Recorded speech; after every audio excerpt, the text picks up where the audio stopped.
nós temos duas possibilidades. Duas possibilidades. A primeira é aquilo ali ser totalmente fake. Aquela imagem, né? Ser totalmente fake.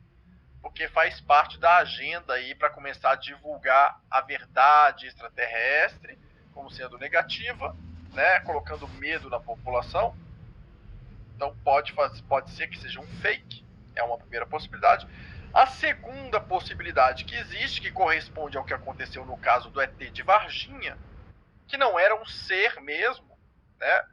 É como se fosse um robô biológico, né? Um robô biológico, como se fosse tecnologia bem avançada de robôs que tem parecendo a pele como se estivessem vivos ali, mas não são seres vivos. São tecnologias que eles usam para tentar atravessar o cinturão de Van Halen. Porque nenhum ser vivo consegue atravessar o cinturão de Van Halen de verdade. As membranas do sistema Terra. Ninguém sai vivo assim, vai indo para o espaço. Existe uma proteção que foi colocada e que deixou os Anunnaki presos aqui. Eles não ficaram aqui por livre e espontânea vontade, porque eles gostaram daqui, não. Eles ficaram presos aqui quando eles começaram a explorar demais as coisas e os seres e romper com leis universais, o desrespeito de várias leis universais, e os dimensionais chegaram, né, colocando um limite para eles, por eles estarem rompendo com essas leis universais e fechando ali o ser com um cinturão para que eles não pudessem nem entrar nem sair. Os que estavam dentro ficaram presos dentro, os que estavam fora ficavam presos fora. Então eles até conseguem ter um intermédio de mandar coisas para fora ou para dentro, mas através de naves não tripuladas por seres vivos, né? Eles têm que usar tecnologias tipo robóticas, porque algum ser vivo não consegue atravessar, ele acaba morrendo ao atravessar essas membranas. Então essa é uma história antiga, gente. Se você quer entender a história, né, da humanidade, você vai lá atrás, tenta entender a história dos Anunnaki. Antes disso, entender a história de Muriel. São temas para várias lives, né? Não dá para a gente falar de tudo aqui hoje. São várias lives para a gente fazer, né? Tem vários desses temas que a gente explica. Eu tô vendo a pergunta aqui do Juliano Martins perguntando: Moisés conversou mesmo com o Criador do Universo ou era um Anunnaki? Não foi Criador do Universo com quem ele conversou, né? Na história do Moisés tem várias coisas que se misturam. Dois Anunnaki diferentes que se colocavam como deuses. Então houve um momento ali dele trair a um Anunnaki para passar a servir a outro, né? Perder a proteção de um para servir a outro senhor. E nesse meio também tiveram dimensionais tentando despertar o povo e ajudar o povo no momento que o povo estava passando muita fome no deserto, né? Então teve interações também, né, dos dimensionais tentando despertar esses que estavam se perdendo aí, tentando apenas estar a serviço dos Anunnaki. Que é um movimento que existe hoje. Ah, será que foi naquela época? Gente, é a mesma coisa que existe hoje.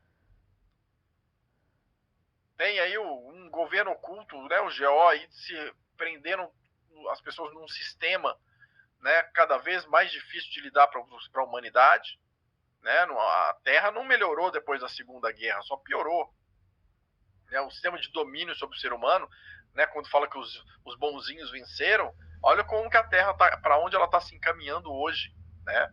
O povo sendo tratado como gado. E por outro lado, os seres dimensionais trabalhando para despertar a humanidade, para que eles acelerem suas frequências cerebrais, para que eles entendam que existe algo mais, para que eles olhem e percebam que eles têm uma centelha divina e que eles conseguem co-criar um universo melhor. Eu tenho uma live aqui no canal, aberta também, gratuita, que eu trato só dessa questão de Moisés. Pode procurar aí no canal, Moisés, é um vídeo interessante para você assistir, que vai falar dessa parte que está escrita dentro de um templo egípcio, que conta a história de Moisés. Tem um vídeo aqui também sobre as mentiras da corrida espacial. Assistam também, gratuito aqui no canal, Mentiras da Corrida Espacial. Esse vídeo das mentiras da corrida espacial já vai mostrar aí a enganação que é de quando os foguetes saem, para onde que o foguete vai realmente, que ele está atravessando a borda de gelo, né? Mostra várias coisas nesse sentido. E tem um outro vídeo que é muito interessante, que eu recomendo para vocês também aqui no canal, aberto e gratuito, que é o vídeo que fala de Atlântida e outras civilizações antigas, né, que vai envolver essa questão do sistema Terra, da corrida espacial, né, dos Anunnaki, de dimensionais, de várias civilizações, e vai falar um pouco disso tudo. É bem legal, né? Eu gosto bastante desses 3 vídeos, eu acho que são boas referências para quem quer dar uma olhadinha. E um outro vídeo que eu recomendo, né, qualquer um que a gente fale de verdadeira história da humanidade ou da origem da humanidade. Para vocês entenderem ali o que aconteceu, que eu não vou repetir ele todo aqui, porque a gente tem uns 3 ou 4 vídeos que a gente fala sobre isso aqui no canal, né? Então, o que aconteceu ao longo dessa história é que vários dimensionais que estavam lá em cima, extradimensionais, decidiram descer na condição humana para ajudar nesse processo de desenvolvimento aqui embaixo. E o que aconteceu foi que eles ficaram sem memória aqui embaixo e se perderam com a densidade, né? Então, alguns entraram para a mesma frequência do sistema de dominação e outros continuaram despertando e tentando lutar, né? Mas nesse mundo denso para conseguir, né, cumprir seu compromisso aqui embaixo. E essa é a história de todos vocês aí que sentem aquele aperto no coração, que olham para o mundo e não entendem por que está desse jeito, que não aceitam que a vida seja só isso, trabalhar, estudar, trabalhar, casar e morrer, que acredita que existe algo mais e sente no seu coração que existe algo mais, que você veio para cumprir um compromisso maior, que existe informações maiores que você não se lembra, mas que estão dentro de você, porque você é um dimensional. Então, ao acessar essas informações, você começa uma busca por você mesmo. Você começa uma busca para reativar os fragmentos da sua memória cósmica. Para que você se lembre de você, do seu passado, do seu padrão original, do seu compromisso, das pessoas que estavam com você, e você começa o seu processo de despertar a si mesmo e, ao mesmo tempo, de despertar aquilo que está ao seu redor. Mas despertar aquilo que está ao seu redor não é você sair convencendo as pessoas ao seu redor na marra que extraterrestre existe, que eles têm que acreditar em você. Porque não é isso que é importante, gente. Para as pessoas se desenvolverem, quererem seguir você nas informações e no conhecimento que você compartilha, você precisa dar exemplo de equilíbrio, de evolução, de harmonia, de conhecimento. Aquelas pessoas perceberem que tem algo acontecendo ali que você está se desenvolvendo, e elas falarem, peraí, eu também quero passar por esse despertar.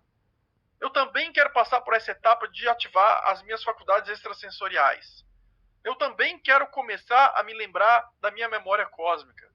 Eu também quero começar a olhar para outras pessoas que têm uma conexão forte da minha família vibratória e dimensional e começar a sentir que eu reconheço essas pessoas. Eu também quero olhar para o mundo e não me sentir uma vítima do mundo, né, um coitadinho que não tem mais nada que pode ser feito porque já acabou tudo, que o sistema está engolindo todo mundo. Você também quer olhar para o mundo e saber que você tem uma centelha divina, que tem muitos outros como você que tem aquilo também, tem muitos dimensionais despertando, e se vocês conseguem mudar as frequências dentro de vocês, vocês conseguem mudar as frequências do mundo. E aí, ao mudar as frequências do mundo, a sua frequência cerebral ela começa a se acelerar e se equalizar. E o seu poder de cocriação na matéria ele aumenta. E aí você começa a produzir processos para atrair outras pessoas que estão na mesma ressonância que você. E essas pessoas vão querer buscar esse conhecimento e essa prática para elas despertarem também. E isso cria uma reação em cadeia, um efeito dominó, que vai acelerando a frequência cerebral da humanidade e vai acelerando a frequência emocional e física também dessa humanidade. Então elas começam a entrar num processo de prolongamento de vida para um processo de alquimia transmutativa. Isso já aconteceu algumas vezes no passado, né?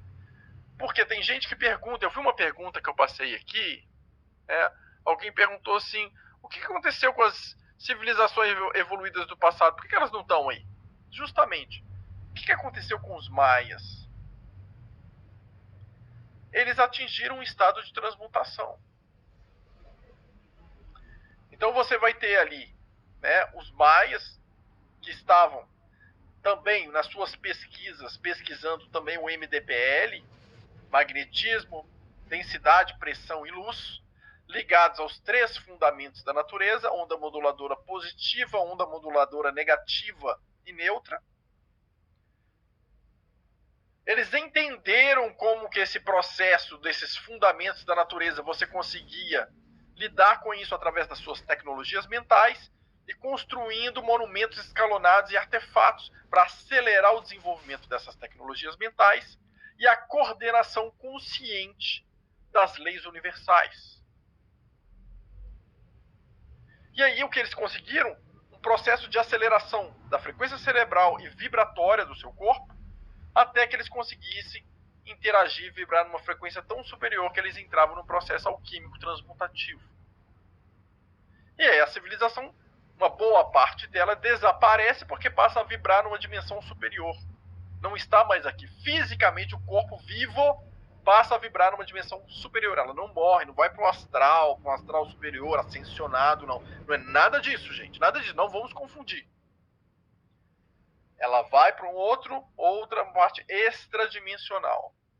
E aí, de repente, aqueles que não conseguiram atingir são aqueles que ficaram. Mas se aqueles que não conseguiram atingir são aqueles que ficaram, que não conseguiram entender todo o conhecimento, senão eles teriam ido. Então eles ficaram, a maioria, poucos ficaram, a maioria dos edifícios ficou vazio. Outros povos, como os astecas, tomaram conta desses locais. E aí você teve outros desenvolvimentos de outras civilizações naqueles locais, não com aquele nível de crescimento e desenvolvimento. Isso aconteceu algumas vezes. Então, gente, o sistema Terra funciona em ciclos. Então existem ciclos em que existe uma janela que se abre para transmutação, em que é mais fácil as pessoas se acelerarem para transmutar, de tempo, depois essa janela se fecha.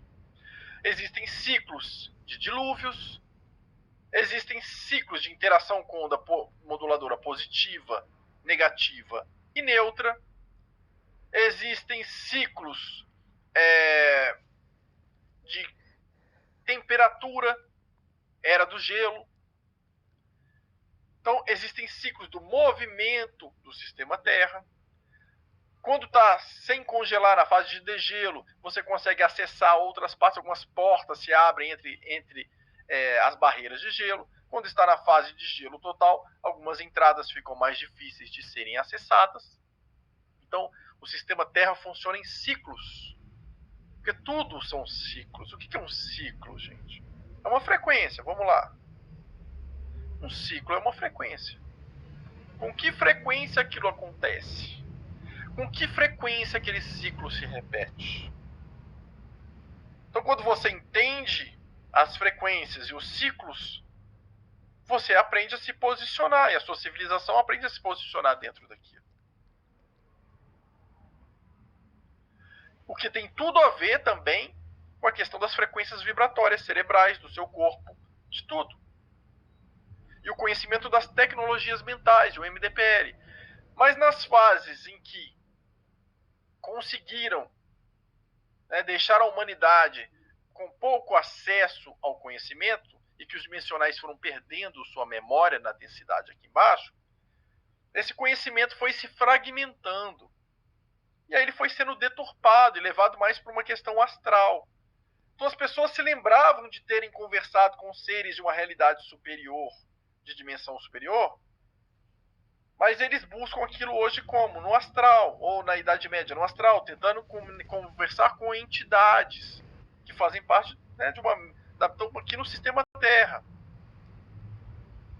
E aí, o que eram os fundamentos da natureza, ou o MDPL ali, mais as ondas moduladoras, e o domínio dessas tecnologias mentais para você entender as leis universais, aquilo se perdeu também.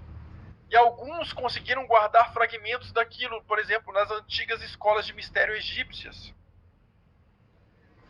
E aí aquele conhecimento das antigas escolas de mistério egípcias foi sendo propagado. mas foi sendo também deturpado, porque da mesma forma que os dimensionais queriam trazer a luz ali para as pessoas, né, o sistema queria apagar aquela luz para que aquelas outras 5 raças pudessem ter domínio sobre a humanidade. Então o conhecimento ia sendo deturpado e fragmentado, né? E assim foi virando o MDPL a questão ligada mais aos elementos da natureza e uma coisa mais astral. Então, assim, aquele conhecimento que era de tecnologias mentais e leis universais, né, acabou, por exemplo, na Idade Média sendo mais traduzido na parte de alquimia, astrologia e hermetismo, né, mas numa abordagem um pouco mais astral, extrafísica, que não era a abordagem original, porque o conhecimento foi deturpado de propósito, para que você não tivesse acesso a ele. E qual que é a diferença das pessoas trabalharem com a parte astral e com a parte original ali do MDPL, das tecnologias mentais, das leis universais? Para começar, a sua frequência cerebral. Para você ter acesso às tecnologias mentais, né, e a questão das leis universais, você precisa acelerar e equalizar seus hemisférios cerebrais nas frequências cerebrais. Enquanto as pessoas que vão muito para a parte astral, elas vão baixar muito a frequência cerebral para ter suas interações. Mas aí o que acontece? Você, quando baixa a sua frequência cerebral, você fica também suscetível a mensagens subliminares e a ondas que tenham frequências superiores à sua frequência cerebral. Enquanto que quando você trabalha acelerando a sua frequência cerebral, a sua energia ela se sobrepõe a tudo aquilo que tem a frequência mais baixa do que a sua. Então, quando você convence toda uma população a baixar a sua frequência, você sabe que fica mais fácil você ter controle sobre ela. E passa informações mais deturpadas. Eles ficam, né, tentando juntar fragmentos deturpados ali. Então é muito importante essa busca pelas informações originais. Por isso que eu falei, gente, hoje já não é mais questão se extraterrestre existe, tá mais do que, né, tem centenas de testemunhas aí, é uma realidade, né? Então eu não posso dizer que eu acredito em extraterrestre, eu sei que existe, porque eu já vi diversas vezes e tem muitos colegas que já viram diversas vezes, né, de cansar de ver. Então é uma certeza. Aí as pessoas entram na outra discussão, mas será que é bom ou será que é ruim? Gente, é igual o ser humano, ele é bom ou é ruim? Então existem diferentes grupos, como a gente explicou no início dessa live, com objetivos diferentes, alguns apenas a serviço de si mesmos, como as 5 raças que a gente citou, e outras a serviço do desenvolvimento dos outros, como as 49 raças que a gente citou, ou 49 grupos diferentes. Então, não entra nesse discurso de dualidade, como se tudo fosse bom ou tudo fosse ruim. Quando você olha para você, você é 100% bom? Não é, né? Mas você também é 100% ruim? Você também não é. Não é. Você tem uma dualidade dentro de você. Um lado da sua dualidade, o que te puxa para baixo, o que te puxa para o seu ego, tem a ver com o controle que o sistema exerce sobre você. É o que te dá a sensação de vazio, o que te gera medo, o que faz você fazer coisas das quais você não se orgulha. Já tem outro lado que tem a ver com a sua centelha divina, a sua conexão com o seu eu superior, com o seu eu do futuro, com o seu lado extradimensional. É o seu outro eu. É a voz do seu coração. Essa voz ela é sempre harmônica. Ela sempre te trabalha para algo construtivo, que não vai prejudicar aqueles que estão ao seu redor. Então, nessa dualidade, o que você está trabalhando mais? Até você atingir um equilíbrio, para você conseguir se guiar na trindade, no neutro, fora dessa dualidade. É você sair fora dessa noção de certo, errado, bom, mal. É você olhar as coisas de longe, com recuo. Observar e entender que existe um jogo de manipulação que é feito do sistema sobre a humanidade. E que basta você estar com a sua frequência acima dessa frequência da manipulação, e com recuo que você consegue observar e entender o que está acontecendo. E aí você começa a trabalhar o seu desenvolvimento. E o desenvolvimento do seu grupo, das pessoas que te cercam, de outras pessoas, e o seu próprio compromisso. Ninguém veio para cá, para o sistema Terra, a passeio. Ninguém está aqui à toa. E ninguém veio para cá também só para fazer besteira e aproveitar a vida, curtindo a vida doidado, né? Daquele jeito farriado. Existe algo maior que o coração das pessoas pede. Existe uma construção maior que o dimensional sabe que ele veio fazer. Só que no desespero dele olhar para a situação da nossa sociedade, ele acha tão difícil ele conseguir realizar aquilo que ele sente, que às vezes ele se perde. Alguns ficam loucos, alguns se matam, outros vão usar drogas, outros ficam na bebida, outros vão ter um comportamento estranho, porque eles deixaram de acreditar em si mesmos. Deixaram seus sonhos de lado. Deixaram aquela chama dentro deles se apagar. E se perderam por causa disso. Não é porque são maus. Então, a primeira coisa a se fazer, gente, quando você não está numa vibe legal, é você resgatar os seus sonhos. Resgatar aquela chama que te move. Resgatar que você acredita que existe algo mais. E que você vai fazer esse algo mais se tornar real. Porque você acredita em você. Você acredita no seu potencial. O sistema pode dizer o que quiser para você, mas você é um dimensional. Não é o outro que vai te definir. E você não vai aceitar que ninguém te defina como gado. Porque você não é. E você não veio para cá para ser gado de ninguém. E aí você busca a sua força. Porque esse é o único caminho. Que outro caminho você tem? Que não seja o de se lembrar quem é você, o de se fortalecer, o de acender cada vez a sua luz e de permitir que isso alcance cada vez mais pessoas. Vou responder algumas perguntas aqui. Boa noite, Otávio.